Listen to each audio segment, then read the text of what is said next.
hoje, o respeito à vida, o ciclista, o motorista, o pedestre e o passageiro. Aqui com a gente, Nelson Maluf El-Haj, assessor da Presidência do Desenvolvimento Rodoviário S.A. de São Paulo, foi diretor de operações e presidente da Companhia de Engenharia de Tráfego de São Paulo e também foi consultor da CEPAL, órgão das Nações Unidas, através do qual participou de vários encontros no Equador, Peru, Chile e Guatemala. Muito obrigado, doutor Nelson, pela presença. Também conosco, doutor José do Espírito Santo, presidente do Instituto Brasileiro de Segurança no Trânsito. Muito obrigado pela presença. E também conosco, a doutora Semiramis Graças de Queiroz Lima, diretora de operações do Detran de Pernambuco. Todos vocês, muito obrigado. Eu quero começar o programa, como sempre começo, nessa série que estamos fazendo aqui, fazendo uma pergunta comum aos nossos convidados. A de vocês é a seguinte: para a boa convivência no trânsito, é fundamental realmente o respeito? Vamos conversar com as mulheres. É primordial o respeito, tanto na parte do pedestre como do condutor.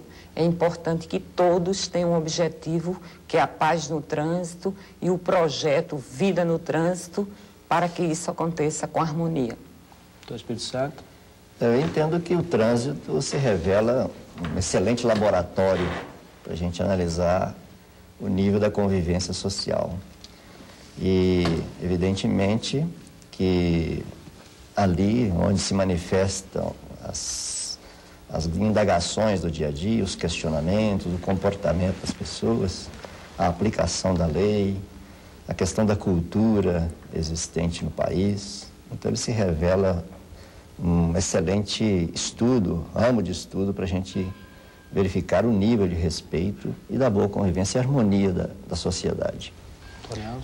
Eu acredito que o trânsito é um exemplo típico de cidadania e na cidadania, o que é mais importante é o respeito aos direitos e aos deveres da comunidade como um todo. O trânsito nada mais é do que isso. Você tem prioridades, você tem que parar para o outro passar, você tem que dar prioridade, às vezes, para o pedestre quando ele está atravessando, você para no semáforo para deixar o outro passar, você dá preferência para quem está na esquerda, enfim. É um conjunto de regras que mostram uma convivência harmônica.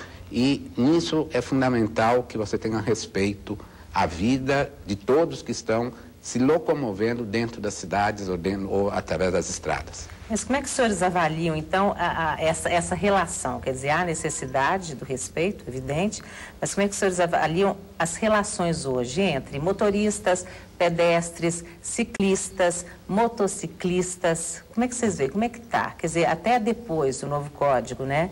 Que é avançado, pelo menos pelos programas que a gente tem feito aqui, todo mundo concordou, né, Henrique?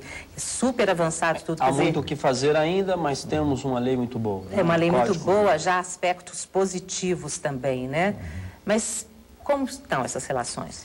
Justamente a falta do respeito é que cria esse problema que hoje, apesar de um código excelente que nós temos, o Brasil ainda ser um dos campeões em termos de acidentes e de mortes no trânsito. Por que ocorre isso? Porque ou não se respeitou o limite de velocidade, ou não se respeitou o semáforo, ou não se respeitou a preferência para o pedestre, né? Então, quando falta esse respeito, quando falta esse conceito de participação de todos na resolução do problema, e quando as pessoas querem levar vantagem, quer dizer, ele quer ir mais rápido do que deveria naquela via, o que é permitido. Ou ele quer ultrapassar no semáforo vermelho porque ele acha que não deve parar no semáforo vermelho, porque está impondo uma restrição a ele não quer ter restrição. Ou ele não respeita o pedestre porque ele acha que ele é prioritário. Quando falta isso, você tem os acidentes. E então, essa falta de respeito ainda de todos os participantes do sistema de trânsito, tanto o pedestre, o motorista, o ciclista, o motoqueiro, acaba ocasionando o problema que hoje ainda nós convivemos, que é taxas elevadas de acidentes e de mortes no trânsito. Eu queria primeiro complementar o que o pessoal disse, no sentido de que os condutores de veículos têm que se conscientizar que eles são pedestres em algum momento de sua vida. Então, no momento em que ele, na direção do veículo, ele não prioriza o pedestre na sua complexa situação de ir de encontro à máquina, que é o veículo. Então, ele tem sempre que pensar que ele também é pedestre em algum momento. Deixou o carro ali, atravessou a rua para ir ao shopping, para ir para o trabalho. Então, ter essa consciência, priorizando a criança, no caso, que a criança, às vezes, não sabe ler para identificar uma situação no trânsito, não tem o discernimento de agir rápido, de ter uma lógica rápida, e também o deficiente. E eu colocaria nesse contexto também o alcoolizado pedestre, que aí tem a letargia provocada, tem a euforia, então ele passa a ser pior do que uma criança neste momento. Então, nós temos um índice muito elevado de pedestres alcoolizados que são acidentados. No caso de São Paulo, por exemplo, nós criamos um sistema de mímicos que ajudavam na porta das escolas as crianças através da mímica.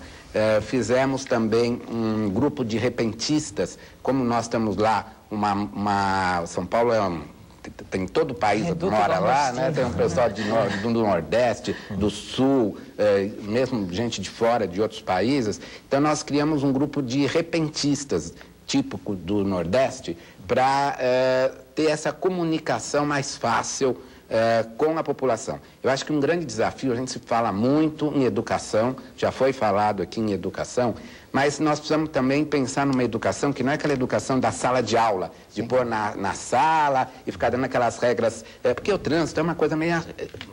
Né? Não é muito agradável, porque não pode, é sempre assim, é proibido, não pode, é multa, só fala de coisas negativas, vamos dizer assim. E você precisa transmitir uma outra imagem do trânsito, que é a parte positiva, que é o apoio à sua vida, à sua segurança, então, como que você deve se conduzir, mas de uma forma lúdica, de uma forma que você consiga se comunicar com a população de uma linguagem fácil, sem muito tecnocracia, sem muita regra, mas com essas formas que cada cidade ou que cada região do país deve ter a sua característica de se comunicar com a cultura popular. Então, isso é um desafio que eu acho que ainda nós não conseguimos, estamos começando, né? O exemplo de Pernambuco, São Paulo, outras cidades estão indo por esse caminho de criar uma comunicação típica da região para poder transmitir mais facilmente essas regras básicas de segurança para a população, tanto para o pedestre como para o motorista. Pois é, nessa teia toda, né, de convivência, né, no trânsito, né, que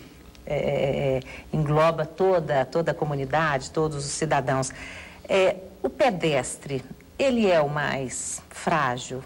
Ah, sem dúvida nenhuma. O pedestre, existem estatísticas no Denatran que provam que nas grandes capitais do país, o número de mortes vítimas de trânsito, 51% são pedestres. Então, é uma porcentagem muito elevada e eu acho que nós temos que mencionar, porque é um exemplo muito feliz do Distrito Federal de Brasília, em que o pedestre é respeitado, você pisa na faixa de pedestre, os automóveis param para você atravessar. Eu acho que isso é um exemplo para o Brasil e acho que a gente tem que falar das coisas boas que acontecem no país, que devem servir e devem se expandir para todo o resto. Você teve essa experiência aqui na cidade de Brasília? Eu tive. Eu vejo que o exemplo de Brasília é muito respeitado em todas as partes do país e copiado, né?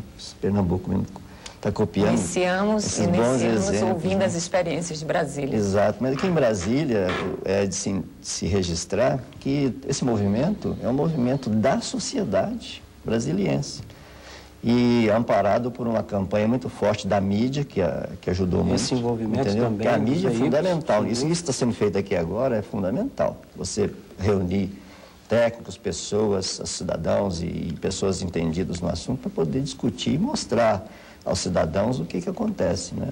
Hoje o conceito de trânsito realmente cada vez mais se percebe o interrelacionamento entre o trânsito, entre a circulação e o uso do solo, né? Você tem polos geradores de tráfego como shopping centers, estádios de futebol, enfim, esses pontos que atraem um volume muito grande de veículos e que às vezes são relegados não se pensa no trânsito quando se faz esse polo gerador, vamos dizer assim. E muitas vezes você não precisa ter grandes edificações. Uma simples casa que de casa familiar, em que moram 5, 6 pessoas, passa a ser, de uma hora para outra, um ponto de comércio, uma escola ou uma escola maternal, em que cada mãe leva o seu filho de carro, né? Numa escola que seja maternal de nível de classe média para cima, cada mãe leva seu filho de carro e tem que parar para pegar ou para desembarcar a criança. Então, o uso do solo está muito ligado ao trânsito. E, infelizmente, a partir de alguns anos para cá, só que se começou a ter essa percepção da inter-relação entre o uso do solo e o trânsito.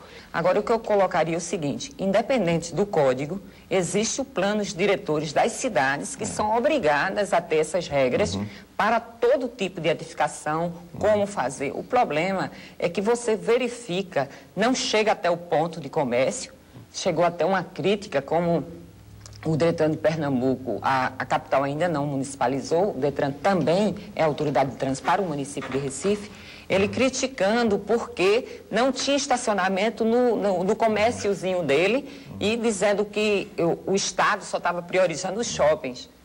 Então, a população não tem consciência disso e os planos diretores das cidades, onde se verifica essas situações, sejam contemplados e sejam exercido essa fiscalização para que não aconteça essas situações. E também em relação ao transporte, o transporte público. A maioria das cidades não tem regulamentação de transporte público.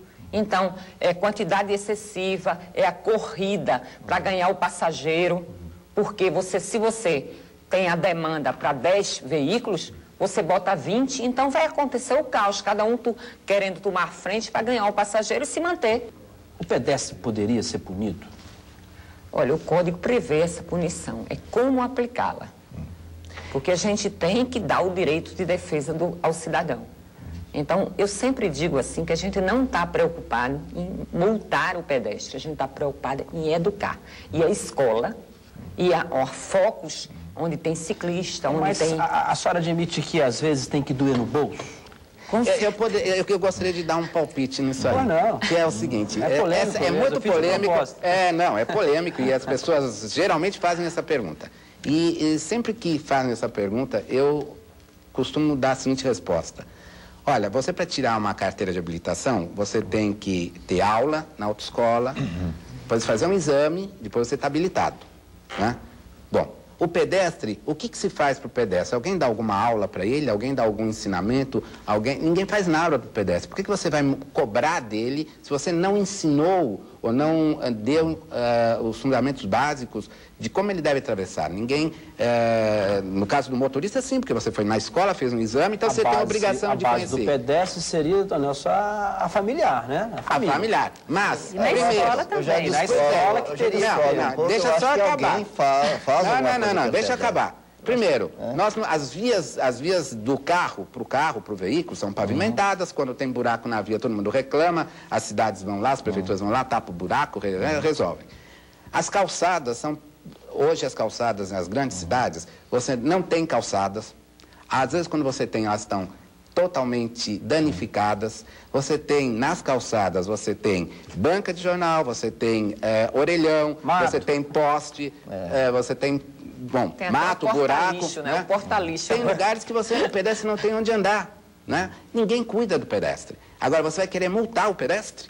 Então, primeiro, vamos dar condições para o pedestre. Depois pensar nisso. Para depois pensar em multar. Isso que o senhor pensa. Eu penso assim. Eu acho, ele disse assim, ele disse que ninguém faz nada pelo pedestre. Não, é feito. Agora é o seguinte. É isso que eu vou Agora é bem feito? Atinge o objetivo? Nem sempre. Sempre eu acho que o pedestre, ele tem sempre o exemplo dos palhaços, etc., de atravessar a rua, o exemplo que ele disse aqui dos repentistas na rodoviária de São Paulo, pessoas que estão chegando do interior e tal. Isso é feito alguma coisa. Agora, veja bem, o que é importante é uma palavra que ela citou aqui, que é pessoas tomarem consciência daquilo que tem que ser feito e a pessoa digamos, se movimentar nesse sentido. Vou colocar aqui como a gente está cuidando do pedestre e não está se interessando em multar o pedestre. Pois é, até eu queria que você falasse também que vocês estão começando com esse projeto de faixa para pedestre. Não, nós já temos mais de um ano. Tem aqui a Vida do Trânsito, Educação e Segurança nas ruas de Recife, com os arte-educadores vestidos de palhaço. Nós temos aqui Educação de Trânsito, também se aprende na escola, com o sistema PET, já atingimos diversas escolas no estado. PET? É o sistema de educação de trânsito junto às escolas, pegando as matérias, vivenciando o trânsito, e tem aqui o ciclista andando em pistas, aqui e outro convênio que a gente fez com o Jovem Educador de Trânsito. O que é isso? É tirar os meninos de rua, trabalhar os meninos de rua para prestar educação no trânsito, junto ao pedestre e junto ao motorista. O caso dos motoqueiros, das entregas, está ficando crítico e está ficando um caos mesmo, especificamente em São Paulo, que já tem uma dificuldade muito grande de locomoção, de circulação, face à frota de veículos, 10 milhões de pessoas, são mais de 5 milhões de veículos. Lá vocês já fazem revezamento? Já tem o rodízio, né, para você tirar cerca de 20% na hora do pico de circulação dos veículos, e a frota de entrega com moto, dos motoboys, como a gente chama, aumenta. Hoje você não passa um dia em São Paulo que você não tenha vítimas fatais nesses motoqueiros, infelizmente, porque o Código cometeu um deslize, vamos dizer assim, ao permitir que esses motoqueiros, que essas motos possam andar entre os veículos, né? Ela não é obrigada a andar numa faixa de circulação como o carro, mas ela pode passar. O Código permite isso, infelizmente. São Paulo teria essa faixa para eles andarem? Não, eu não digo na faixa de rolamento. Na faixa de rolamento normal, eles deveriam andar. Ocupando o lugar de um veículo. Teoricamente, ele teria que ocupar o lugar de um veículo. De um veículo. A faixa de rolamento normal.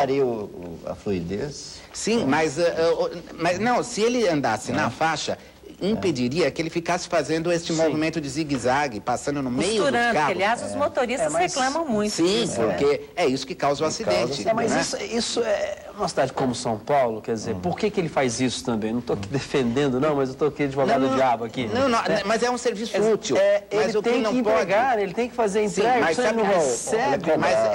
Mas o problema é o seguinte, é que geralmente essas pessoas, esses rapazes, que na maioria são jovens, são contratados e o sistema de contrato deles, eles ganham por entrega. Então eles saem adoidados pela via, porque quanto mais rápido eles forem, mais eles vão ganhar. E isso é um erro. Tem que se fazer um trabalho junto a essas empresas, porque tem que se conscientizar que nós estamos matando uma juventude, e quando não matando, estamos tornando muitos deles paraplégicos, que não vão poder mais trabalhar. Enfim, e esse problema... A situação é grave, e está crescendo o número de acidentes. Se amanhã fizesse uma greve e não tivesse motoboy em São Paulo, a dificuldade que as empresas teriam de trabalhar. Porque elas utilizam isso. Sim, mas uma coisa, um erro não justifica o outro. Disciplina, é isso?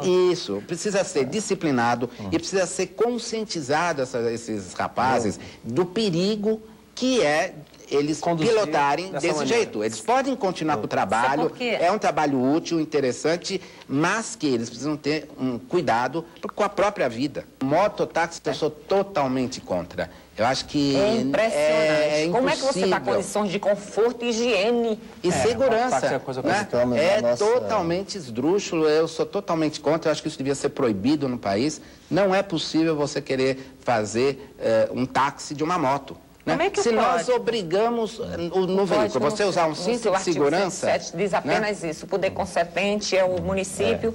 A gente tentou conseguir alguma norma que proibisse, não existe, é apenas a consciência. Agora, no momento que a gente deixa o transporte, de uma forma geral, se deteriorar o ônibus, o táxi, o até complementar do ônibus, certo? Que não foi regulamentado dentro dos municípios, aí teve o crescimento. Hoje um erro vai ocasionando mais erros. É a colocação que eu fiz do transporte. A gente não tem uma regulamentação de transporte dentro dos municípios. Quem sabe dos problemas é o morador, é aquele que vai da casa para o trabalho, aquele que tem que se deslocar para suas áreas de lazer, para, enfim, é ele que se movimenta na cidade. E com quem que ele se relaciona? Com o prefeito. Ele não se relaciona com o governador, né? Cada cidadão, o primeiro nível de relacionamento é com o prefeito que cuida da cidade. Então, é fundamental, e isso o Código deu um passo enorme ao estipular que quem cuida de trânsito é o município. Infelizmente, alguns municípios ainda não conseguiram se adaptar a isso, não estão preparados, mas já se evoluiu muito, né? São Paulo foi a cidade no Brasil pioneira nisso, foi a primeira cidade que municipalizou o trânsito há cerca de quase 30 anos atrás. Já era antes do né? Código, muito Já era antes. antes do Código. Há 30 anos atrás já se viu a necessidade que a Prefeitura cuidasse do trânsito em São Paulo. Isso se espalhou hoje, a grande maioria, todas as capitais, eu acho que com exceção de Recife e Florianópolis, que ainda não se municipalizaram, mas é fundamental para que você tenha um trânsito mais seguro, porque é o prefeito que está junto com o seu morador, sabendo aonde que tem problema de travessia, aonde que tem acidente, aonde que tem congestionamento, e é ele que vai ter que resolver. Não adianta o governador não estar preocupado com o congestionamento, com o acidente de cada cidade do seu estado, mas o prefeito sim. Então é fundamental isso para que a gente possa implantar um trânsito melhor, mais seguro e que tenha a paz que nós queremos no trânsito. Doutor Nelson, muito obrigado pela presença aqui no nosso programa. Doutor Espírito Santo, muito obrigado pela presença. Doutora Semiramis, né? Eu fiquei treinando lá para não errar e acabei errando no final. Muito obrigado pela presença, pela simpatia, trazendo aqui o Nordeste ao nosso programa, com essa simpatia de Pernambuco. Muito obrigado. E é claro, a vocês em casa, muito obrigado pela companhia. Estivemos juntos aí por quase 2 semanas falando do trânsito, a luta pela paz. E é claro, eu quero que vocês sempre se lembrem, vocês nunca se esqueçam, vocês possam estar sempre pensando junto com a gente nessa luta, a luta de fazer um trânsito melhor, de termos uma qualidade de vida melhor em todas as cidades brasileiras. Até o próximo encontro.